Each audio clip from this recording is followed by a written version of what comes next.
Hey everybody.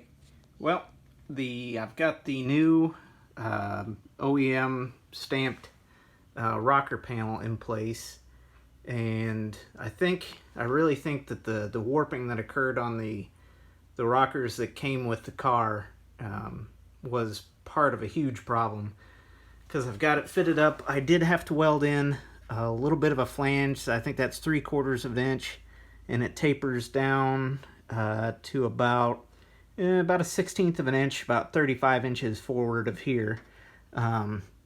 So I needed that because the floor pan's flange isn't as deep as the original. And had I just looked at the other side, which I think is still original, I would have noticed it right off the bat and probably done something. But I tried to hammer and beat and cut and weld on the rocker that came with it to try and get it to match up to what the replacement floor pan was, and that was a mistake.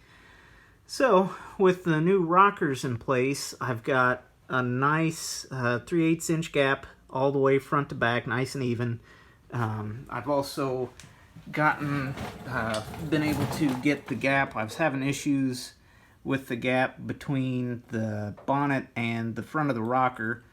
That's solved. It's fairly uniform now.